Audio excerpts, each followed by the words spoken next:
오늘 제가 전하는 이 말씀의 제목은 빛과 어둠입니다. 그래서 말씀을 시작하기 전에 잠깐 빛에 대해서 한번 아실지 모르지만 말씀드리겠습니다. 혹시 빛이 얼마나 빠른지 아시나요? 흔히 빛의 속도다 많이 비유를 하는데, 빛의 속도는 무려 초속 30만 킬로미터라고 합니다. 우리가 눈을 깜빡하는 사이에 30만 킬로미터를 나가는 것이죠. 이 30만 킬로미터는 우리가 흔히 상상이 안 되는 거리인데요. 이 길이를 환산해 보면은 1초에 지구를 7바퀴 도는 거라고 합니다. 네. 저는 이 빛의 속도를 듣고 나서 생각한 게, 내가 빛의 속도로 움직인다면 나중에 정말 신방 갈 때 편하겠다. 그 생각이 먼저 들더라고요. 네. 이처럼 빛은 초속 30만 킬로미터로 태양까지 무려 8분이면은 태양까지 간다고 합니다. 이렇게 엄청난 속도로 이동하는 빛이지만 빛에는 무게가 없습니다. 빛에는 질량이 없죠.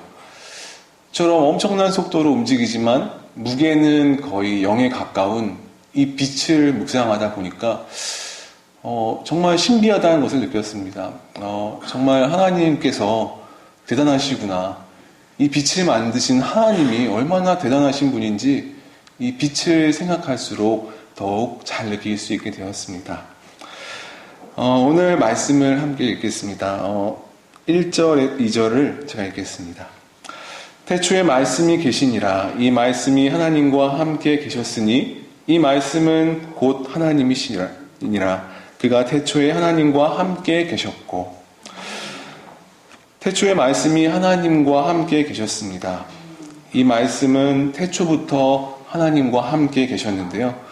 여기서 말하고 있는 태초는 언제일까요? 다들 잘 아시고 있는 말씀인데요. 태초에 하나님이 천지를 창조하시니라. 바로 창세기 1장 1절 말씀이죠.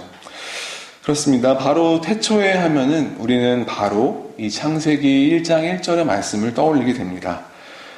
요한복음에서도 이처럼 시작을 태초에 말씀이 계시니라, 태초에라고 시작하고 있습니다. 하지만 이 요한복음에서 말하고 있는 이 태초는 그보다 더 먼저의 시간을 가리킵니다. 말씀이 계셨던 때는 하나님께서 세상을 창조하시기 이전의 시간을 말합니다. 말씀은 하나님께서 세상을 만드실 때 같이 만드신 것이 아니라 그 전부터 하나님과 함께 계셨습니다. 즉, 말씀은 하나님께서 창조하신 피조물이 아니라 그 전부터 하나님과 함께 계신 하나님 자신이십니다. 하나님께서는 이 말씀으로 세상을 지으셨습니다. 지금의 개역 개정 성경이 아니라 옛날의 개역 한글 성경을 보셨던 분들은 익숙하신 단어일 것입니다. 하나님께서 가라사대, 빛이 있으라. 하나님이 가라사대, 바로 이 가라사대가 하나님의 말씀입니다. 하나님께서 세상을 지으실 때 말씀하신 것이 바로 이 말씀입니다. 하나님께서는 말씀으로 세상을 지으셨습니다. 그리고 말씀으로 지어진 세상에는 생명이 있습니다. 하늘의 새와 바다의 물고기와 모든 동물들, 식물들, 그리고 사람까지 하나님께서 지으신 모든 생물들은 그 생물이라는 이름과 같이 모두 생명을 가지고 있습니다. 최근에 생명공학계에서는 이 생물을 복제하고 유전자 변형을 가한 것에는 성공했을지는 몰라도 이 지구상에 있는 생명과 같이 고유한 하나의 종을 만들지는 못합니다. 이 세상에서 생명을 창조하실 수 있는 자는 오직 하나님 뿐이십니다. 오직 하나님께서만이 생명의 주인이십니다. 오직 말씀 안에만 생명이 있습니다. 하나님께서는 말씀 안에 있는 생명으로 세상을 지으셨습니다. 그렇다면 이 말씀은 누구일까요? 바로 예수님이십니다. 예수님의 제자 사도 요한은 예수님을 말씀이요, 빛이요, 생명이라고 자주 표현하였습니다. 예수님만이 우리의 생명 되시며 예수님만이 우리의 빛이십니다.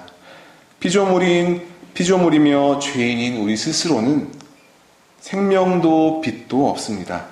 그렇기 때문에 참 생명이요 빛이신 예수님을 믿음으로 생명을 얻을 수 있습니다. 예수님을 믿고 바라보고 그 사랑 안에 거함으로 우리는 생명을 얻을 수 있습니다.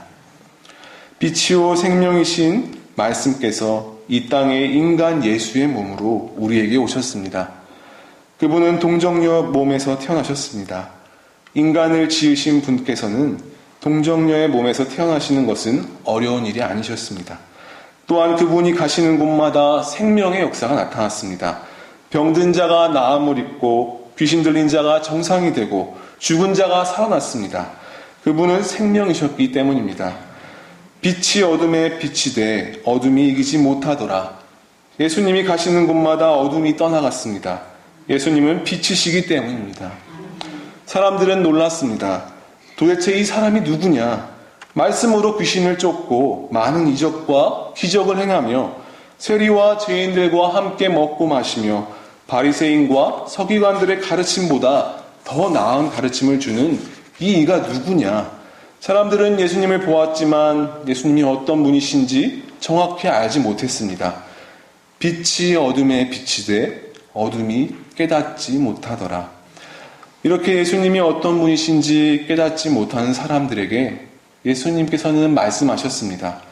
나는 세상의 빛이요 나는 부활이요 생명이요 나와 아버지는 하나이니라. 예수님께서는 공생애 동안에 계속해서 자신이 어떤 분이신지를 드러내셨습니다.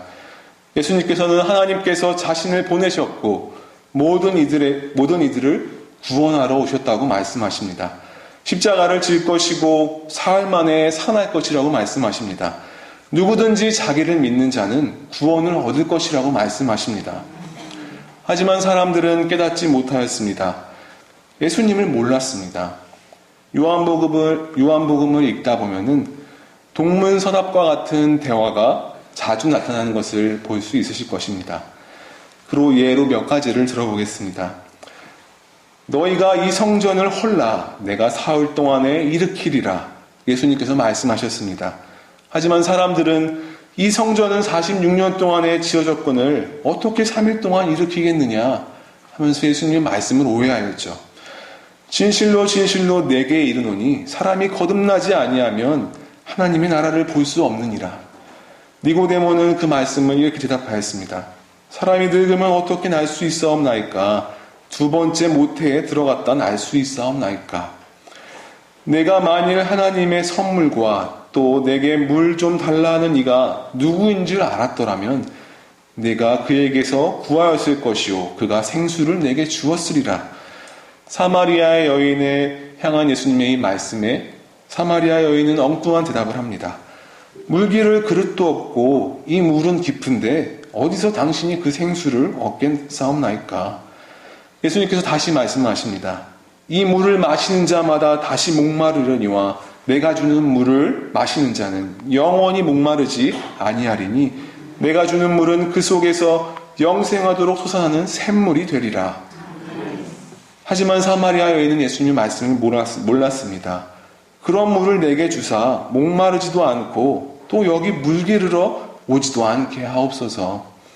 이처럼 사람들은 예수님의 말씀도 예수님이 어떤 분이신지도 깨닫지 못합니다. 예수님께서는 말씀하십니다.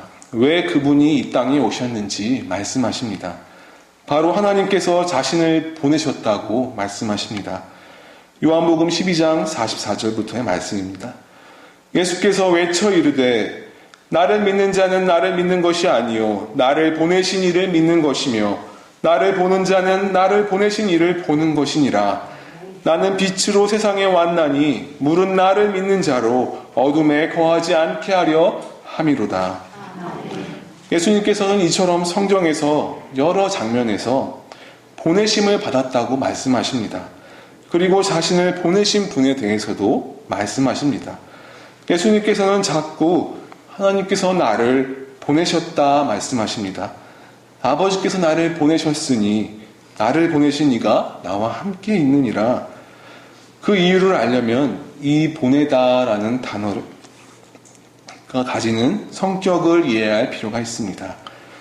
유대인들이 이 보내다라는 말을 사용할 때는 단지 사람을 이곳에서 저곳으로 보내다는 의미보다는 물론 그러한 의미로도 사용하지만 내가 가진 신분을 위임하고 내가 가진 힘을 준다는 전권 위임의 의미로 사용되었습니다. 구약에 나오는 많은 예언자들이나 선지자들이 하나님으로부터 보냄을 받아 하나님의 뜻을 대변하였고 오늘 본문에 나왔던 세례 요한 역시 하나님으로부터 보냄을 받았던 사람이었습니다. 이러한 전권 위임에 대한 쉬운 예로는 우리나라에서도 예전부터 있었던 암행어사를 생각하시면 됩니다. 암행어사들은 자신들의 신분을 숨기며 전국을 돌아다니며 부패한 관리들을 심판하였습니다.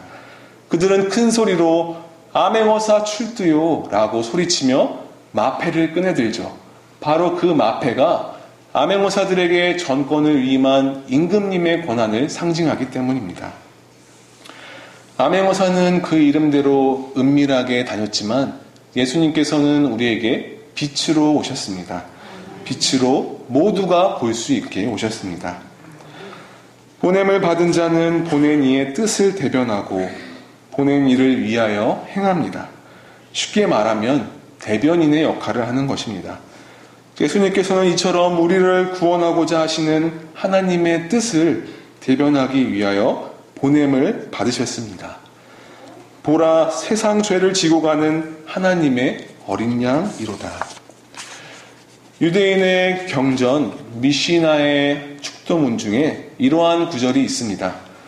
어떤 사람으로부터 파송받은 이는 파송한 사람 자신과 같다. 이 구절에 대해서 한 랍비가 제자에게 이렇게 풀어서 이야기합니다. 아픈 병자를 위하여 기도할 때면 이 사람이 살 것입니다. 또는 이 사람이 죽을 것입니다. 라고 하라. 제자가 그 랍비에게 다시 물었습니다. 살지 죽을지 어떻게 알 수 있습니까? 내가 알건대 기도가 막힘이 없으면 기도가 받아들여져서 그가 살 것이라. 그러나 그렇지 않으면 기도가 거절될 것이며 그 또한 죽을 것이라.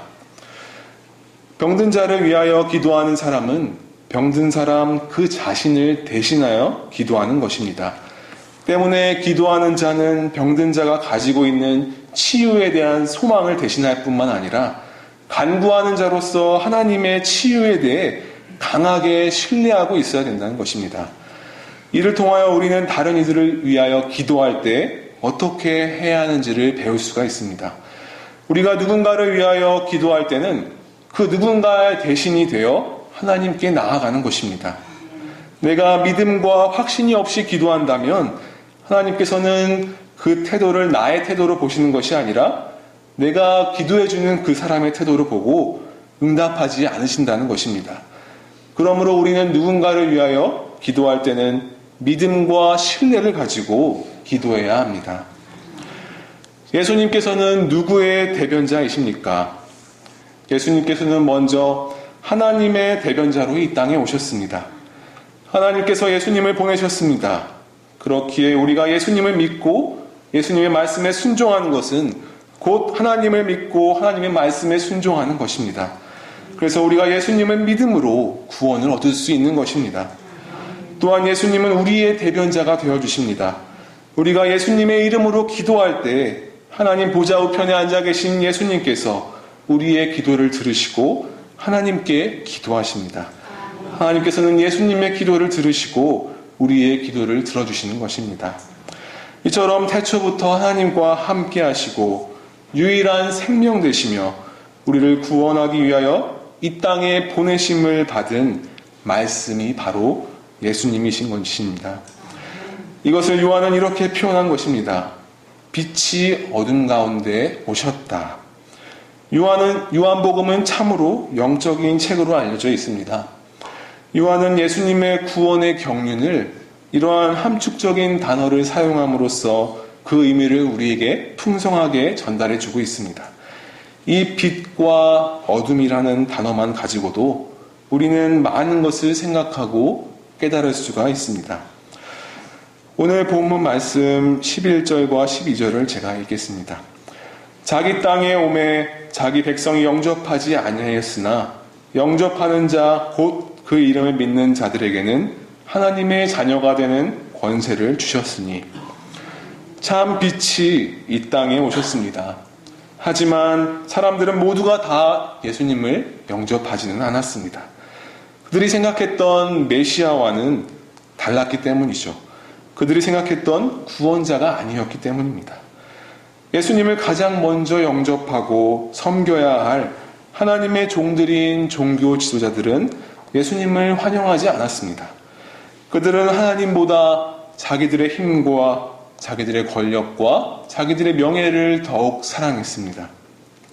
빛이 세상에 왔으되 사람들이 자기 행위가 악함으로 빛보다 어둠을 더 사랑한 것이니라.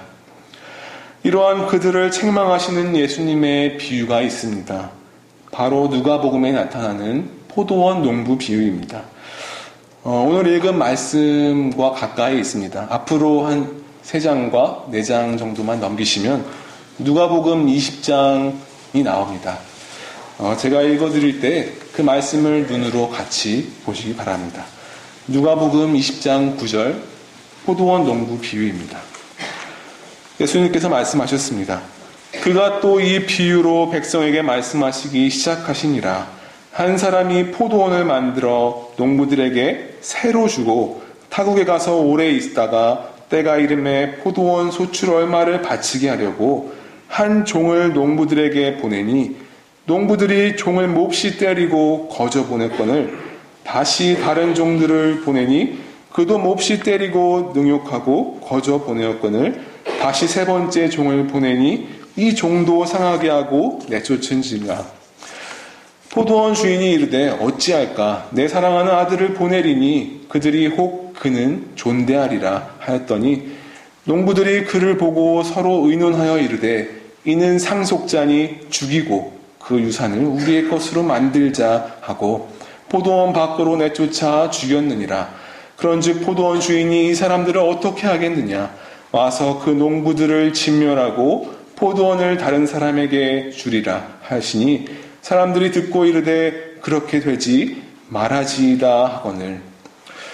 19절에 보면은 서기관들과 제사장들이 이 예수의 이 비유는 자기들을 가리켜 말씀하심을 줄 알고 즉시 잡고자 하되 백성을 두려워하더라. 예수님께서는 이처럼 서기관들과 대제사장들을 포도원 농부들로 비유하셔서 말씀하셨습니다. 그들을 영접하지 아니한 그 서기관들과 대제사장들을 향하여 말씀하신 것이지요. 하나님께서는 이 땅에 범죄한 인간들에게 많은 선지자들을 보내시며 회개할 것을 요구하셨습니다. 하지만 사람들은 하나님께서 보냄받은 자들을 멸시하고 죽였습니다. 하나님께서 그 아들 예수 그리스도를 우리에게 보내셨지만 역시 하나님의 말씀을 듣기보다는 자신들이 하고 싶은 대로 행하였습니다. 이처럼 죄인된 인간은 빛보다 어둠을 사랑합니다. 하나님의 말씀을 듣고 하나님의 말씀을 순종하는 것이 아니라 하나님을 멀리하고 하나님 없이 자신들의 정욕대로 살기를 좋아합니다. 이는 일반 사람들이나 하나님을 섬기는 종교 지도자들이나 다를 것이 없었습니다. 그들은 외식하고 하나님께서는 그들을 책망하셨습니다. 그들은 자신들의 습관과 전통과 사람들의 시선만 의식하였지 하나님께서 그들이 어떻게 보시는지는 관심이 없었습니다. 하나님께서 그들을 어떻게 생각하시는지는 관심이 없었습니다. 그들의 삶에는 하나님이 없어도 크게 달라질 것이 없었습니다. 하나님이라는 이름만 붙었지 실상은 하나님이 없었습니다. 오늘날 우리들은 어떤가요? 우리들은 주일이면 교회에 나오고 성경책을 들고 다니기는 하지만 말씀을 읽지 않고 기도하지 않고 서로 사랑하지 않는 모습은 없었나요? 다른 사람의 시선만 의식하고 하나님의 뜻이 내 삶에 어떻게 말씀하시는지는 관심을 갖지 않지는 않았는가요? 우리는 예수 그리스도를 믿는 그리스도인이라고 합니다. 하지만 우리는 그리스도인이라는 이름을 가지고 있지만 우리는 정말 하나님과 함께 하고 있으니까 하루하루를 살아가면서 내 앞에 선택의 순간들이 찾아왔을 때 하나님을 의지하고 하나님의 뜻을 구하기보다 내 마음대로, 내 뜻대로, 내 욕심대로, 내 보기 좋을 대로, 내 기분대로 살고 있지는 않습니까? 오늘날 한국 교회 안을 들여다보면 하나님의 뜻은 별로 중요하지 않고 자신들의 명예와 야욕을 추구하는 집단처럼 보이는 교회의 모습들이 많이 보이고 있습니다. 오늘날 하나님을 필요로 하지 않는 교회가 많아지고 있습니다. 굳이 하나님이 일하시지 않으셔도 하나님이 없어도 이미 교회의 힘과 권력이 너무나 커져서 하나님 없는 교회가 되어가고 있습니다. 하나님이 없어도 되는 교회, 하나님이 없어도 되는 그리스도인들이 되어가서는 안 됩니다. 영접하는 자, 곧 그 이름을 믿는 자들에게는 하나님의 자녀가 되는 권세를 주셨으니 이는 혈통으로나 육정으로나 사람의 뜻으로 나지 아니하고 오직 하나님께로부터 난 자들이니라. 오직 예수님만이 빛이십니다. 오직 예수님 안에만의 생명이 있습니다. 이 세상은 어둠입니다. 세상은 하나님을 거절하고 하나님 안에 계시는 것, 하나님이 안 계시는 것처럼 행동합니다. 세상은 우리에게 하나님의 뜻이나 예수님의 생각은 집어치우고 너 하고 싶은 거 하고 살라고 말합니다. 세상을 살아가면서 이러한 세상의 유혹에 우리는 넘어지기도 합니다. 하지만 그럴 때일수록 빛으로 나아오시길 바랍니다. 참 빛 대신 예수님을 바라보시길 바랍니다. 어두움이 우리를 삼키고 우리를 죄인이라 손가락질하며 어떠한 방법으로도 빛으로 나가는 것을 막을 때라도 빛으로 나오시길 바랍니다. 참 빛 대신 예수님을 바라볼 때 다른 모든 것을 다 내려놓고 이 빛으로 나아올 때 어두움은 사라집니다. 빛이 어두움에 빛이 돼 어둠이 이기지 못하더라. 기도하겠습니다.